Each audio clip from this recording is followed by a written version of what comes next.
Hello student, sanguine coaching classes के इस YouTube channel में आपका एक बार फिर से स्वागत है। मैं अंजनी उपाध्याय आज आपके सामने हमारे बॉडी के डाइजेस्टिव सिस्टम से रिलेटेड इस वीडियो को लेकर आए हैं, जिसमें आपको कुछ बेसिक इन्फॉर्मेशन मिलेगी डाइजेशन से रिलेटेड कि हमारे बॉडी में कौन सा पार्ट कहाँ पे सिचुएटेड है और इसका नॉर्मल क्या वर्क है।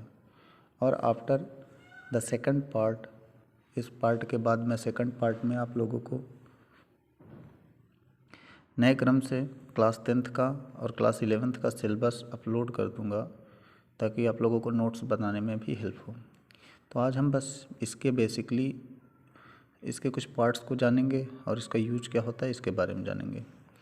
तो ज़्यादा देरी न करते हुए हम वीडियो को स्टार्ट करते हैं। स्टूडेंट्स, हमने टीथ का वर्क ऑलरेडी पढ़ लिया है। Today I will discuss about some other parts of human body.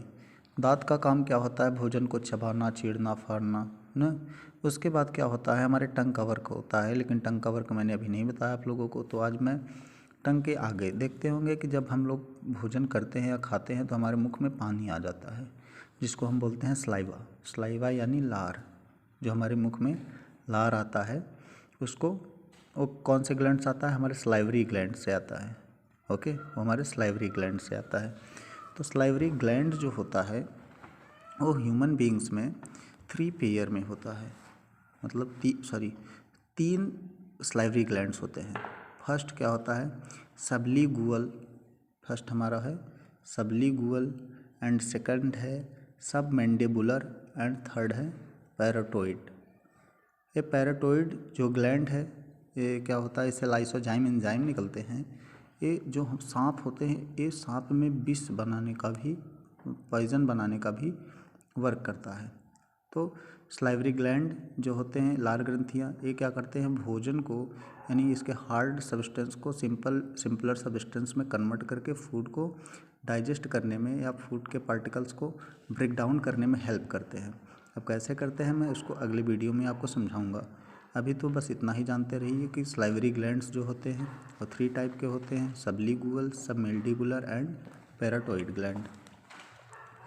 Then after भोजन जो होता है जब हमारा मुख में रहता है तो उसको हम बोलस कहते हैं। जब भोजन को चबाते हैं उस टाइम मुख में रहता है तो उसको हम क्या बोलते हैं? बोलस बोलते हैं। बोलस जब हम भोजन को चबा लेते हैं, चबाने के बाद जब हमारा यहाँ पे जो पाइप जैसे संरचना दिख रही है, यहाँ पे 2 पाइप अलग अलग होते हैं। जब हम रेस्पिरेटरी सिस्टम पढ़ाएंगे तो उसको अलग से बताएंगे। तो भोजन जो आता है तो यहाँ पे हमारा एक ओविडक्ट होता है, मीन्स जो घाटी ढापन होता है, जो भोजन को और हवा को दोनों को अलग करने का वर्क करता है। उसको मैं नेक्स्ट वीडियो में आपको समझाऊंगा। तो यहाँ से जब भोजन आता है तो ये क्या होता है? ये हमारा ऑइसोफेगस होता है। ऑइसोफेगस, इस पार्ट को हम ऑइसोफेगस कहते हैं। तो जब यहाँ भोजन आता है तो यहाँ पे पेरिस्टोलिसिस करते हुए आता है, यानी क्रमाकुंचन गति से आता है। मीन्स जैसे अगर सांप को आप कोई मेढक निकलते हुए देख लो तो उसके पेट में जैसे जैसे डाइजेस्ट होता है, जैसे जैसे जाता है जिस पोजीशन पे, तो वहाँ पे थोड़ा सा उभार हो जाता है, फिर कम हो जाता है। इसको हम पेरिस्टोलिसिस बोलते हैं। पेरिस्टोलिसिस के बाद इस तरीके से जब भोजन आता है तो यहाँ से स्लाइवा से ब्रेक डाउन होके पेरिस्टोलिसिस करते हुए हमारे ओइसोफेगस से होती है। फूड कहाँ पहुँचता है? हमारे स्टोमक में फूड आता है। और स्टोमक में कई प्रकार के एंजाइम्स क्या होते हैं? रिलीज होते हैं, जैसे HCl और भी कई एंजाइम्स होते हैं जो फूड को और भी सिंपलर सब्सटेंस में ब्रेक डाउन करने का वर्क करते हैं। तो इसको मैं और अच्छे से समझाऊंगा अभी। बस यहाँ पे हम इसके पार्ट्स के बारे में आज समझेंगे। तो स्टोमक में लगभग अबाउट 6 आवर तक हमारा 4 to 6 आवर तक भोजन रहता है। यहाँ पे इसको अच्छे से मिलाया जाता है। एंड आफ्टर देन ये जो हमारा लीवर होता है, स्टोमक का ऊपर का पार्ट जो इसको मैंने यहाँ पे कलर किया है, लीवर जो होता है ये इसका भोजन को डाइजेस्ट करने में ये थोड़ा सा एसिडिक नेचर के हमारे क्या करते हैं? कुछ एंजाइम्स रिलीज करते हैं। एंड आफ्टर देन ये हमारा जो इस पार्ट को हम देख रहे हैं जो गाल ब्लैडर मैंने लिखा है, गाल ब्लैडर से क्या होता है ना, बेसिक नेचर की चीज़ें रिलीज होती हैं। बिकॉज अब देखो क्या होता है, जो हमारा ये स्टोमक होता है ना, तो ये एसिडिक नेचर को ज़्यादा सा डाइजेस्ट कर पाता है, ना ही बेसिक। तो एसिड ए करता है, बेस ए करता है, तो दोनों जब एक साथ मिलकर रिलीज़ करते हैं अपने एंजाइम्स को, तो फूड जो होता है वो न्यूट्रल फॉर्म में हमारे स्टोमक में रहता है। स्टोमक के बाद आ जाते हैं हम अपने इंटेस्टाइन में। फूड जो होता है स्टोमक के आफ्टर देन क्या होता है, वो हमारे लार्ज इंटेस्टाइन में, सॉरी स्मॉल इंटेस्टाइन में पहले एंटर करता है। जो हमारा स्मॉल इंटेस्टाइन होता है वो 3 पार्ट में डिवाइड होता है। जो फ्रंटल पार्ट होता है, जो स्टोमक से होते हुए जहाँ से स्टोमक से भोजन हमारा एंटर करता है, उसको हम उस पार्ट को, स्मॉल इंटेस्टाइन के उस पार्ट को हम ड्यूडेनम बोलते हैं। एंड सेकंड पार्ट जो हमारा होता है उसको हम जेजूनम। एंड जो हमारा लास्ट का इंटेस्टाइन का, स्मॉल इंटेस्टाइन का पार्ट होता है, उसको हम इल्यूनम बोलते हैं। ओके, आई होप स्टूडेंट यहाँ तक वीडियो आपको समझ में आई है। अब आगे देखते हैं। स्मॉल इंटेस्टाइन से फूड जो होता है लार्ज इंटेस्टाइन में जाता है। जो हमारा लार्ज इंटेस्टाइन है, एक ग्रीन कलर का मैंने जो कलर किया है वही है। तो लार्ज इंटेस्टाइन जो होता है ये 4 पार्ट में डिवाइड होता है। लार्ज इंटेस्टाइन 4 पार्ट में डिवाइड होता है। एक क्या होता है, ये जो हमारा पार्ट है वो असेंडिंग ऑर्डर में होता है, मतलब ये बढ़ते क्रम में कह सकते हैं। और ये जो हमारा पार्ट है ये डिसेंडिंग ऑर्डर में है। ओके, ये असेंडिंग में है, ये डिसेंडिंग में है। एंड ये जहाँ से हमारा यहाँ से ये मूव किया है, जहाँ पे मुड़ा है, इसको हम बोलते हैं सिग्मॉइड। इसको हम क्या बोलते हैं, सिग्मॉइड।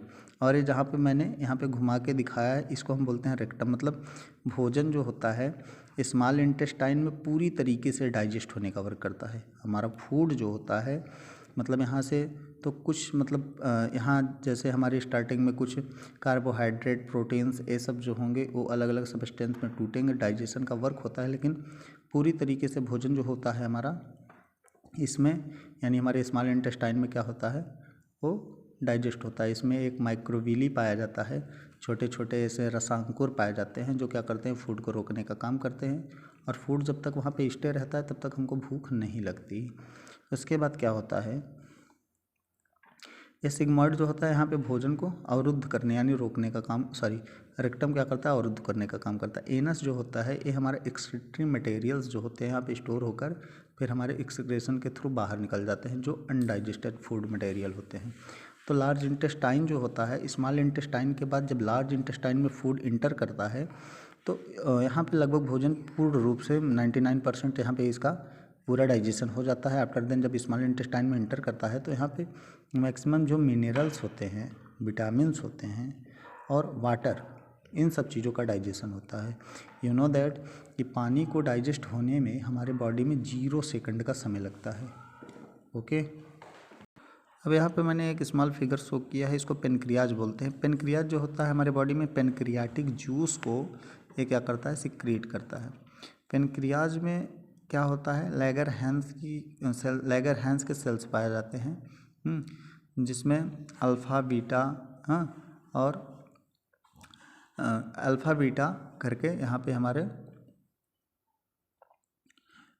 सेल्स होते हैं, जिसमें क्या होता है, ग्लूकेगॉन हार्मोन्स और इंसुलिन हार्मोन्स क्या होता है, रिलीज़ होता है। इंसुलिन हार्मोन्स का यूज़ हमको तो पता है कि इंसुलिन हार्मोन्स क्या होता है, डायबिटीज़ के पेशेंट के लिए इंसुलिन का जो है उसका वैक्सीन बनाया जाता है। तो हमारे इस पेनक्रियाज में, हमारे बॉडी के पेनक्रियाज में क्या होता है, इंसुलिन हार्मोन्स रिलीज़ होता है। एंड स्टूडेंट, मैं थोड़ा सा और इसको हल्के से और समझाना चाहूँगा आप लोगों को। तीत का वर्क आपने ऑलरेडी पढ़ा है। तीत के वर्क के बाद जब भोजन चबाया जाता है, चबाने के बाद उसमें लार यानी जो सलाइवा होता है, वो हमारा उसको हार्ड पार्टिकल को सॉफ्ट में कन्वर्ट करने के बाद यहाँ पे क्या करता है, ओइसोफेगस में पेरिस्टोलिसिस करते हुए हमारे स्टोमक में पहुँचाता है। लीवर और गॉल ब्लैडर मिलकर एसिडिक और बेसिक नेचर के एंजाइम सेक्रेट करते हैं, जिससे हमारा फूड न्यूट्रल फॉर्म में होकर हमारे स्टोमक में अबाउट 6 आवर तक रहता है, 4 to 6 आवर। और उसके बाद हमारा फूड जो होता है वो कहाँ चला जाता है, स्मॉल इंटेस्टाइन में। यहाँ पे इसका पाचन होता है। स्मॉल इंटेस्टाइन के बाद ये लार्ज इंटेस्टाइन में होते हुए क्या होता है, रेक्टम, उसके बाद एनस से क्या होता है, बाहर चल जाता है। ये हमारे बॉडी का अपेंडिक्स है। शायद इसका कहा जाता है कि कोई वर्क नहीं होता, लेकिन मैं बता दूं आपको कि इसका वर्क इतना होता है कि जो कभी कभी वेस्टेज हमारे बॉडी में एक्स्ट्रा वेस्टेज हो जाते हैं तो इसको स्टोर कर लेता है। और यही स्टोरेज की वजह से बाद में ये पेन करने लगता है, जिसको हम बोलते हैं कि उसको अपेंडिक्स हो गया, और इसको डॉक्टर जो है वो ऑपरेशन के थ्रू बाहर निकाल देता है, जिससे हमारे बॉडी में कोई भी इफ़ेक्ट नहीं पड़ता। कभी कभी हम देखते हैं कि गाल ब्लैडर में भी स्टोन देखने को मिलता है।